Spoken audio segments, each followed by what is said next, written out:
नमस्कार, स्टेट उत्तराखंड देख रहे हैं आप और मैं हूं आपके साथ सोहन सिंह। पहाड़ों पर बादल आफत बनकर बरस रहे हैं। बारिश की वजह से जनजीवन अस्त व्यस्त हो गया है। बात उधम सिंह नगर के बाजपुर की करें तो चंद घंटों की बारिश ने पहाड़ी इलाकों से लेकर मैदानी इलाकों में हाहाकार मचा दिया है। निचले इलाकों में नदियां उफान पर हैं, जिससे बाजपुर जलमग्न हो गया है। नदियों का पानी घरों में घुसने से लोगों को दिक्कतों का सामना करना पड़ रहा है। इसके अलावा नैनीताल रोड पर भी बाढ़ का पानी आने से यातायात प्रभावित हुआ है। रात के 2:30 बजे से भैया हम ऐसे ही बैठे हैं और ये इतना समय आ गया, 1 बज गया और हमारा देखो कितना नुकसान हुआ है। ये अब ये नदी सारी भरी पड़ी है, हम बीच में डूब रहे हैं। हमें बाथरूम से लैट्रिन से सब से दिक्कत है। अब हम कहाँ जाएं? कि हमारी जमान यानी अब ये कहाँ जाएंगे? हमारे सरकार हमारा क्या सोच रही? कुछ भी नहीं सोच रही हमारे बारे में। हम डूबे पड़े हैं। रात बारिश हुई थी, इससे क्या कहते हैं, हमारे यहाँ रिवड़ा नदी है, उसकी काफ़ी उफान, उसमें पानी से ज़्यादा हमारे घर में काफ़ी पानी भर गया है और उससे जो है हमारे घर में कम से कम 40-50 हज़ार रुपये का नुकसान हो गया है। सारा लिहाफ, गद्दे, टीवी, फ्रिज और ये जो है हमारे मुर्गी के बच्चे पाल रखे थे हमने, काफ़ी उससे सारे ख़त्म हो चुके हैं। हम सरकार से गुहार लगाते हैं कि हमें इसका मुआवजा दिलाया जाए और हमारे बारे में सोचा जाए कि हम भी गरीब लोग हैं और यहाँ रहते हैं। मुख्यमंत्री जी हैं या और भी हैं यहाँ के आरडी जी से भी हम इस थोड़ी बहुत हाथ जोड़ के सिफारिश करते हैं कि हमारे गरीब लोगों के बारे में सोचा जाए। हर साल की भांति जैसे हर साल यहाँ हमारे घर में, हमारी कॉलोनी में हर लोगों का नुकसान होता है, इसी तरह हमारे इस साल भी काफ़ी नुकसान हुआ है। हम सरकार से गुहार लगाते हैं और आपसे भी। खबर पर ज्यादा बातचीत के लिए संवाददाता अजहर मलिक हमारे साथ जुड़ गए हैं। अजहर, क्या कुछ परेशानियां लोगों के सामने आ रही हैं और क्या प्रशासन की ओर से लोगों की मदद की गई अभी तक? लगातार पहाड़ी क्षेत्रों में वर्षा देखने को मिल रही, बारिश होती हुई दिखाई दे रही, तो कहीं मैदानी क्षेत्रों में वर्षा रुक रुक होती हुई दिखाई दे रही, जिसको लेकर अगर बात करी जाए बाजपुर क्षेत्र की, जिसको लेकर बाजपुर क्षेत्र में सड़कें जगमग्न होती हुई दिखाई दे रही, जिसके बाद लगातार लोगों के घरों में पानी घुसा है। लोगों को काफी समस्याओं का सामना करना पड़ता है। वहीं प्रशासन की अगर बात करें जाए, प्रशासनिक मशीनरी लगातार आसपास बने नालों की सफाई अभियान में जुटी हुई है, लगातार सफाई करती हुई दिखाई दे रही, जिससे जल्द से जल्द पानी की निकासी हो सके। जी, जिस तरह से आप बता रहे हैं कि रास्ते भी ब्लॉक हुए हैं, क्या रास्तों से मलबा हटाने के लिए या फिर जो बड़े बड़े बोल्डर आए हैं उनको हटाने के लिए जेसीबी मशीन लगाई गई है, वहां पर प्रशासन की तरफ से क्या कुछ कार्रवाई देखने को मिल रही है? जी बिल्कुल, अगर बात करी जाए प्रशासनिक मशीन की, लगातार जिस तरीके से टीम गठित करके प्रशासनिक अधिकारियों ने लगातार बड़ी बड़ी मशीनें हो, जेसीबी की बात करी जाए, जेसीबी मशीनों से सामने आने पानी को निकासी को रोकने वाली सारी बड़ी बड़ी होर्डिंग वगैरह पत्थर जो है वो उन्हें सबको सफाई करने की कवायद शुरू कर दी गई है। जी, इसके अलावा मौसम विभाग ने क्या कुछ अनुमान जताया है? क्या अभी वहां पर बरसात हो रही है या फिर मौसम खुल गया? अगर बरसात हो रही है तो फिर कब तक मौसम खुलने की संभावना जताई जा रही है? जिस तरीके से उत्तराखंड में भारी बारिश की चेतावनी जताई थी, जिसके बाद उनकी भविष्यवाणी सही साबित होती हुई दिखाई दे रही थी। साथ ही उनके द्वारा लगातार प्रशासन को अलर्ट कर दिया गया था कि लगातार जिस तरीके से वर्षा होने वाली है, भारी मात्रा में वर्षा होगी, इसको लेकर प्रशासन ने भी जिलों को रेड जोन में घोषित कर दिया था, कई जिलों को रेड घोषित कर दिया था, जिसको लेकर आपातकालीन टीमें भी गठित कर दी गई थी। जी, चलिए, बहुत बहुत शुक्रिया अजहर, तमाम जानकारी को हम तक साझा करने के लिए। थे हमारे संवाददाता अजहर मलिक, जो पूरी खबर पर हमें जानकारी दे रहे थे। उन्होंने साफ तौर पर बताया कि पहाड़ों पर लगातार बरसात हो रही है, जिसकी वजह से लोग परेशान हैं। बढ़ेंगे खबरों में आगे, बात करेंगे उत्तरकाशी की। दरअसल उत्तरकाशी में आई आपदा के जख्म ताजा हैं। मस्ताड़ी गांव के ग्रामीण अपने घरों को छोड़कर रात खेतों में लगे टेंटों में गुजारने को मजबूर हैं। ग्रामीणों का कहना है कि प्रशासन ने 3 टेंट देने के बाद अपना पल्ला झाड़ दिया है, जबकि लगातार हो रही बारिश के बीच नहीं गांव में लाइट है, साथ ही टेंट भी टपक रहे हैं। खेतों में अंधेरे में सांप और जंगली जानवरों का खतरा भी बना हुआ है। शासन प्रशासन की अनदेखी के चलते ग्रामीणों में भारी नाराजगी देखने को मिल रही है। मस्ताड़ी के ग्राम प्रधान ने बताया कि 1991 के भूकंप के बाद से गांव में भूधसाव और दरारें पड़ गई थी। उसके बाद भूवैज्ञानिक सर्वे हुए, लेकिन गांव की सुरक्षा के लिए कोई कार्रवाई नहीं हुई। बीते 18 जुलाई को आई आपदा ने मस्ताड़ी गांव में पड़ी दरारों ने बड़ा रूप लेते हुए कई भवनों को अपनी जद में ले लिया। वहीं धीरे धीरे घरों के अंदर पानी निकलने लगा है और कई बार घरों की जमीन के नीचे पानी के रिसाव की तेज आवाजें ग्रामीणों को डराने लगी हैं।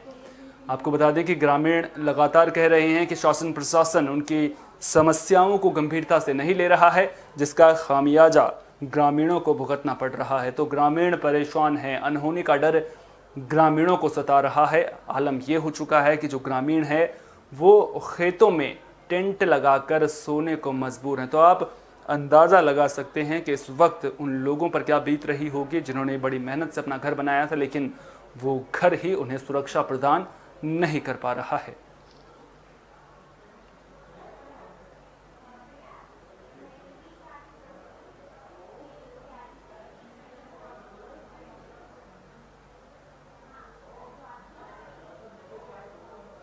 देवप्रयाग विधानसभा क्षेत्र में इन दिनों गुलदार की दस्तक से लोग डरे हुए हैं। हिंडोला खाल के दुरोगी गांव में एक हफ्ते पहले ही गुलदार ने 2 महिलाओं को अपना निवाला बनाया था। वहीं रात को भी कीर्तिनगर के मकान की दूसरी मंजिल पर पहुंच गया। घर में घूम रहे गुलदार का वीडियो सीसीटीवी कैमरे में कैद हुआ है। गुलदार ने घर में मौजूद कुत्ते को अपना शिकार बनाया। मकान में रह रहे लोगों ने बताया कि जब गुलदार घर में घुसा तो कमरे के दरवाजे बंद थे। रात होने की वजह से सभी कमरों में सो रहे थे, इसीलिए गुलदार ने घर के बाहर बंधे हुए कुत्ते को निवाला बना लिया। तो आपको बता दें कि अक्सर हम देखते हैं कि पहाड़ों पर गुलदार की दहशत देखने को मिलती है। अक्सर जो गुलदार होता है वो लोगों के पालतू जानवरों को निशाना बनाता है, क्योंकि उन पर हमला करना गुलदार के लिए बेहद ही आसान रहता है। लेकिन जो गुलदार है उसकी वजह से लोग डरे हुए हैं। कब गुलदार किसी इंसान पर हमला कर दे इसके बारे में कोई कुछ नहीं कह सकता है, लिहाजा अब वन विभाग की जिम्मेदारी बढ़ गई है। देखना दिलचस्प होगा कि जो गुलदार है वो वन विभाग के पिंजरे में कब तक फंसता है। इस संबंध में हम लगातार जो वन विभाग है उसके टच में हैं, स्पेशली यहाँ जो रेंजर साहब हैं उनके साथ, क्योंकि हिंडोला खाली में भी कुछ दिन पहले ही घटना हुई है जिसमें 2 महिलाओं की हानि हुई थी, जनहानि हुई थी। तो उसके बाद गुलदार वो आदमखोर होने की वजह से उसको मारा भी जा चुका है। यहाँ पे भी कुछ घटनाएं ऐसी पता चली हैं जहाँ पे गुलदार की गश्त या फिर उसकी जो आम लोगों के बीच में आना जाना पता चला। वन विभाग उसमें सचेत है और वो लोग अपनी तरफ से अवेयरनेस प्रोग्राम भी करते हैं लोगों से, ताकि वो अकेले उसमें जंगल में ना जाएं। हमसे यही अपील करेंगे कि हमारी ग्राम सभा के अंदर जो भी ये 2-3 दिन में ये बाघ घटनाएं हो रही हैं, और कल परसों तो हमारे घर ही में बाघ घुस गया। कभी कभी हम दरवाजे खोले के गर्मी के टाइम से सोते हैं, छोटे छोटे बच्चे हमारे, और गांव में भी किसी के कच्चे झोपड़े हैं गाय वगैरह के, ऐसे ही ले जा रहा है। सर बहुत डर का माहौल बना हुआ है। आप जल्द से जल्द हमारी प्रशासन से यही गुजारिश है कि आप जल्द से जल्द इस गुलदार को पकड़ें। बीजेपी नेता राम मेहरोत्रा को प्रादेशिक कोऑपरेटिव यूनियन लिमिटेड उत्तराखंड का चेयरमैन बनाया गया है। चेयरमैन बनने के बाद काशीपुर लौटे राम मेहरोत्रा का पार्टी कार्यकर्ताओं ने जोरदार स्वागत किया। कुंडा चौराहे पर पार्टी कार्यकर्ताओं ने राम मेहरोत्रा को फूल मालाएं पहनाई और फिर रैली के जरिए स्थानीय होटल पहुंचे। इस दौरान प्रदेश मंत्री आशीष गुप्ता ने बताया कि उत्तराखंड सरकार ने बीजेपी कार्यकर्ता राम मेहरोत्रा को बड़ी जिम्मेदारी दी है और सरकार के इस फैसले से कार्यकर्ताओं में खुशी की लहर देखने को मिल रही है।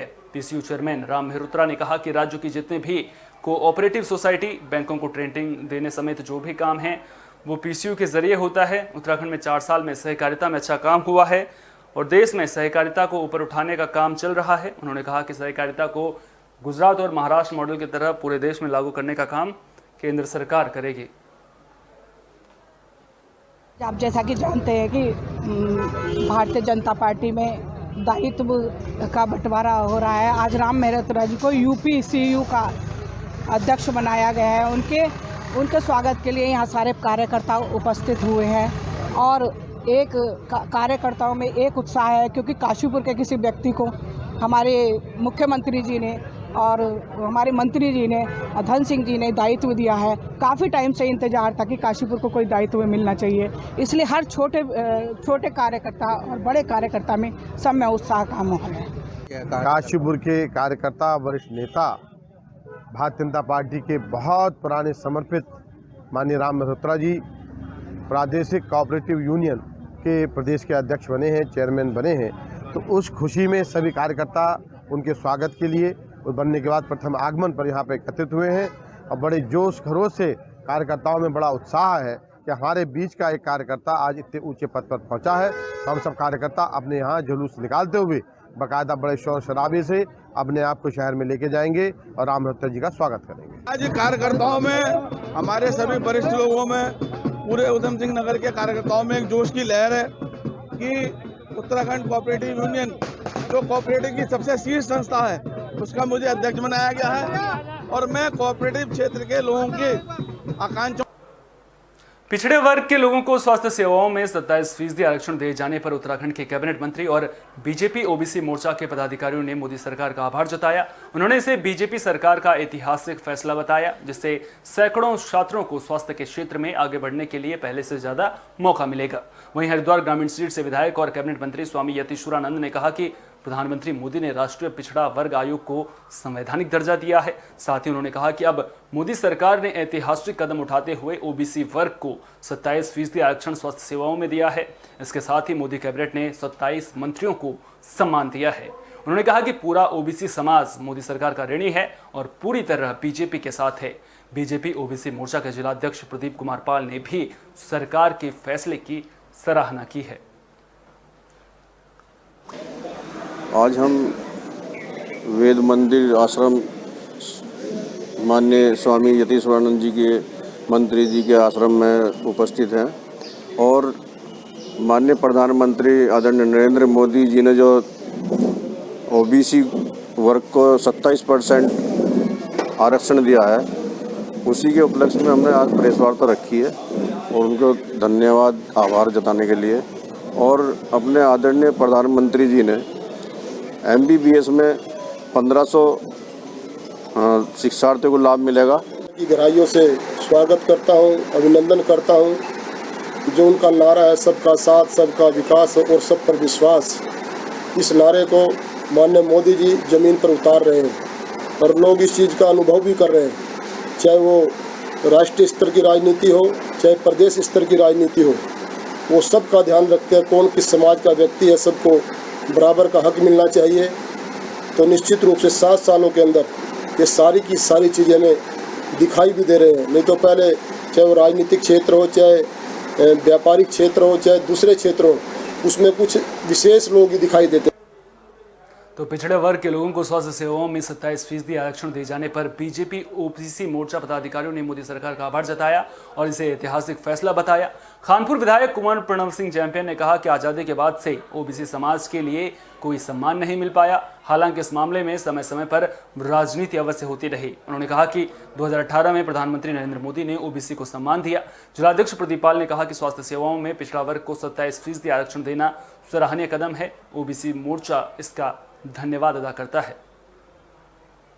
बंधु, आज राष्ट्रीय और प्रदेश ओबीसी मोर्चा भारतीय जनता पार्टी कार्यकर्ताओं द्वारा आदरणीय नरेंद्र दास मोदी जी सम्मानित प्रधानमंत्री जी का सादर आभार और कृतज्ञता प्रकट करने के लिए ये कार्यक्रम किया है।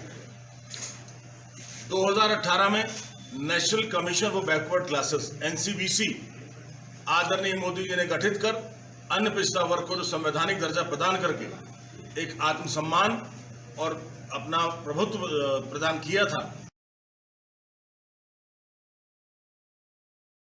फैसला हमारे प्रधानमंत्री मोदी जी के द्वारा लिया गया है और इसका ओबीसी समाज में बहुत बड़ा संदेश है, बड़ा हर्षोल्लास के साथ इसको देखा जा रहा है। और हमारे प्रदेश, हमारे ज़िले में भी इसको आज जो हमारे यहाँ प्रोग्राम रुड़की में रखा गया, आयोजित किया गया है हमारे ओबीसी मोर्चा के द्वारा, प्रदेश नेतृत्व के द्वारा, सभी में खुशी की लहर है कि मोदी जी के, क्योंकि ओबीसी के उत्थान के लिए, वैसे तो प्रत्येक वर्ग के उत्थान के लिए मोदी जी जो वचनबद्ध चल रहे हैं। बीजेपी बिंदुखदा मंडल कार्य समिति बैठक का आयोजन किया गया जिसमें बीजेपी जिलाध्यक्ष प्रदीप बिष्ट ने कार्यकर्ताओं को संबोधित करते हुए संगठन के विस्तार पर जोर दिया। साथ ही सभी प्रकोष्ठ को आगामी विधानसभा चुनाव में जुट जाने का आह्वान किया। इस दौरान बीजेपी मंडल अध्यक्ष दीपक जोशी ने शक्ति केंद्रों में पुराने कार्यकर्ताओं को जिम्मेदारी सौंपते हुए संगठन को मजबूत करने के साथ ही बूथों पर फोकस करते हुए सभी मोर्चों की कार्यकारिणी का विस्तार करने की बात कही है। एक समय अंतराल के आधार पर निरंतर हमारे संगठन को मजबूत करने व आगामी कार्य योजनाओं को लेकर के समय समय पर हमारे कार्य समिति की बैठक सुनिश्चित होती है, जो कि आज एक लंबे अंतराल के बाद, कोरोना कोविड काल के बाद आज हुई और इसमें पिछले कार्यक्रमों का क्रियान्वयन और आगामी कार्यक्रमों की रूपरेखा आगे तय की गई है। कार्यकर्ताओं के मध्य और हम यहाँ से चुनावी मोड की ओर हैं। भारतीय जनता पार्टी में 7 कार्यक्रम रेगुलर होने वाले कार्यक्रम और 5 कार्यक्रमों का गठन करना है, यानी 12 कार्यक्रम हम कहते हैं। हमने 12 कार्यक्रमों के प्रमुख बनाए हैं, वो प्रदेश के, वो जिले के और मंडल के उस क्रम में हो गए हैं। आने वाले समय में वो शक्ति केंद्र के भी प्रमुख बनेंगे और इस प्रकार भारतीय जनता पार्टी का एक अभेद्य जिला भारतीय जनता पार्टी बनाने जा रही है, जो संपूर्ण विपक्ष भी मिल जाएगा तभी। प्रादेशिक बंगाली कल्याण समिति ने दिनेशपुर में बैठक का आयोजन किया, जिसमें दिनेशपुर समेत रुद्रपुर शक्ति फार्म से सैकड़ों लोग पहुंचे। जहां बंगाली कल्याण समिति के दिनेशपुर क्षेत्रीय इकाई का गठन किया गया, जिसमें सर्वसम्मति से आशीष बाला को अध्यक्ष बनाया गया। सभी नवनियुक्त पदाधिकारियों को फूलमाला पहनाकर स्वागत किया गया, जिसके बाद बंगालियों के विभिन्न मूलभूत समस्याओं को लेकर विचार विमर्श भी देखने को मिला। आपको बता दें कि उत्तराखंड में करीब 4 लाख बंगाली समुदाय के लोग रहते हैं। 6 महीना हो गया है, बहुत बड़ा कोरोना काल चल रहा है। ये 2 साल 1.5 साल हो गया लगभग पूरे देश के अंदर। उसमें जो भी हम लोगों को समय मिला है, बहुत कम समय था, और उसमें हम माननीय जिलाधिकारी को ज्ञापन दिया है। हमारे बंगाली पूर्वी पाकिस्तानी लिख रहे हैं, उस शब्द के बारे में मुख्यमंत्री को हमने जिलाधिकारी के मार्फत हमने जो है मुख्यमंत्री को ज्ञापन दिया है, और उसमें हमारे पास मुख्यमंत्री से जवाब भी आया है कि हम जल्द से जल्द जो है आप लोगों का ये काम करेंगे। उसके बाद दूसरा मुख्यमंत्री बदल गया है, उसके बाद हमने शक्ति फार्म कार्यकारिणी की बैठक की, रुद्रपुर में हमने गठन किया है। देखिए, योजना का तो अभी तो कुछ पता नहीं, उसका बैठेंगे हम लोग और योजना बना के ही सारे टीम मिलके जो बंगाली समाज के हित के लिए होगा वो हम करेंगे। और मैं इतना जानता हूँ कि आज तक मैं समाज का सेवा करता आ रहा हूँ, और आगे जो जिम्मेदारी मुझे दिया है, जन्म और मृत्यु 2 चीज़ सही है, बाकी सब झूठ है। तो मैं इस समाज के लिए अगर मेरा मृत्यु भी हो जाता है तो मैं अपने आप को बहुत गौरव महसूस करूंगा। मैं समाज के प्रति। धर्मनगरी हरिद्वार में कोरोना की वजह से मनसा देवी उड़न खटोला पिछले 4 महीने से कोरोना की वजह से बंद है, जिसको लेकर व्यापारियों में आक्रोश देखने को मिल रहा है। बता दें कि मनसा देवी उड़न खटोला का संचालन एक निजी कंपनी करती है। उड़न खटोला की सेवाएं शुरू करने की मांग को लेकर व्यापारी सड़क पर उतरे और प्रशासन के खिलाफ जोरदार प्रदर्शन किया। बता दें कि पिछले करीब 4 महीने से सुरक्षा के मद्देनजर उड़न खटोला बंद किया हुआ है, जिसकी वजह से सैकड़ों लोगों के सामने रोजगार का संकट पैदा हो गया है। वहीं हरिद्वार आने वाले दिव्यांगों को भी मनसा देवी के दर्शन करने में काफी दिक्कतों का सामना करना पड़ रहा है। मामले को लेकर उद्योग व्यापार मंडल के पदाधिकारियों ने कहा कि हरिद्वार आस्था का प्रतीक है, लेकिन प्रशासन कभी हर की पैड़ी को बंद कर देता है तो कभी बॉर्डर सील कर दिया जाता है। कोरोना गाइडलाइंस का पालन करते हुए मॉल, जिम और दूसरे सार्वजनिक स्थानों को तो खोल दिया गया है, लेकिन इसके बावजूद मनसा देवी उड़न खटोला प्रशासन के ढुलमुल रवैये के कारण आज तक नहीं खुल पाया है। लोगों का रोजगार ठप है, यहाँ पे बिल्कुल प्रभावित हो रहा है इस कंपनी के बंद होने से। इस कंपनी ने हजारों लोगों को रोजगार दे रखा है क्षेत्र में, पूरे आप रोड पे क्या, मोती बाजार में क्या, पूरे इस गली में क्या, मगर व्यापार बिल्कुल प्रभावित है। जो भी लड़ाई है शासन प्रशासन की वो चलती रहे कंपनी के साथ, मगर संचालन नहीं रुकना चाहिए। जब पूरा देश खुल चुका है, सब जगह की मॉल हॉल खुल चुके हैं, मतलब सब जगह खुल चुकी कंपनियाँ, तो ये इसको क्यों बंद कर रखा है? यहाँ क्यों रोजगार ठप कर रखा है? धार्मिक स्थल है माँ मनसा देवी, उसके हरिद्वार में आता है तो हर की पैड़ी जाता है, मनसा देवी जाता है, और ये यहाँ पे प्रभावित हो रहा है। 4 महीने से हम देख रहे हैं, मार झेल रहे हैं। 2 साल से व्यापारी हरिद्वार का मार झेल रहा है। मैं डॉक्टर नीरज सिंघल, जिला अध्यक्ष प्रांतीय उद्योग व्यापार मंडल का। मेरा ये कहना है शासन प्रशासन से कि हरिद्वार में हिंदू आस्था के प्रतीक हरिद्वार को कभी आप हर की पौड़ी बंद कर देते हैं, कभी आप बॉर्डर बंद कर देते हैं, कभी आप कहीं बंद कर देते हैं। ट्रॉली कब से बंद है? आप देखिए ट्रॉली कब से बंद है, समझे कि नहीं? 4 महीने हो गए ट्रॉली को बंद है। विकलांग लोग आते हैं, वृद्धजन आते हैं, जितने लोग आते हैं, कैसे जाएंगे हर की पौड़ी पे? आप देखिए, हर की पौड़ी नहाने के बाद सीधा आदमी मनसा देवी जाता है। विकलांग आदमी, वृद्ध आदमी कैसे जाएगा मनसा देवी? आपने क्यों बंद कर रखा है इसको? कारण क्या है बंद करने का?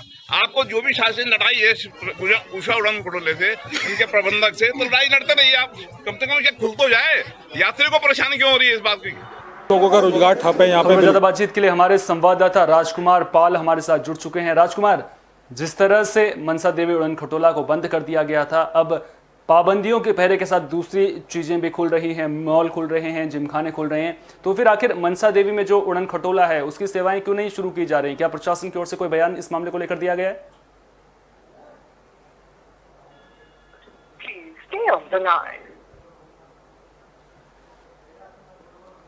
लगता है हमारा संपर्क हमारे संवाददाता के साथ नहीं हो पाया है। एक बार फिर से आगे उनसे संपर्क करने की कोशिश करेंगे, लेकिन आपको बता दें कि मनसा देवी उड़न खटोला की सेवाएं शुरू नहीं हो पाई हैं, जिसकी वजह से व्यापारियों को दिक्कतों का सामना करना पड़ रहा है। व्यापारी वर्ग नाराज नजर आ रहा है और साफ तौर पर सरकार से मांग कर रहा है कि जो ये सेवाएं हैं उनको जल्द से जल्द शुरू कर दिया जाए, नहीं तो उनके सामने जो भुखमरी की समस्या पैदा हो गई है वो आगे भी विकराल रूप धारण करेगी। बढ़ेंगे खबरों में आगे, बात करेंगे काशीपुर की। काशीपुर में बिजली विभाग की कार्रवाई देखने को मिली है। दरअसल विभाग को बिजली चोरी की शिकायतें मिल रही थी, जिसके बाद बिजली विभाग की टीम ने देर रात छापेमारी की। इस दौरान बिजली विभाग की टीम ने एक वेडिंग पॉइंट और प्लास्टिक फैक्ट्री में बिजली चोरी की शिकायत सही मिली, जिसके बाद दोनों के खिलाफ कुंडा थाने में मुकदमा दर्ज कर दिया गया है। 31 तारीख की रात को 1 बजे जैसे मुझे सूचना मिल रही थी तो ग्राम मिस्सरवाला में आसिम सनो सद्दीक की प्लास्टिक का दाना बनाने की फैक्ट्री पे चोरी पकड़ी मैंने, जिसमें वो 25 किलोवाट की इंडस्ट्रियल चोरी है।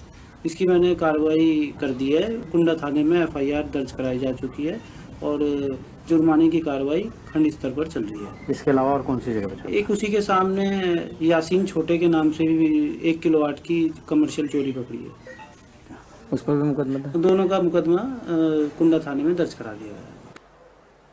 स्टेट उत्तराखंड में फिलहाल के लिए इतना ही। दीजिए इजाजत, नमस्कार।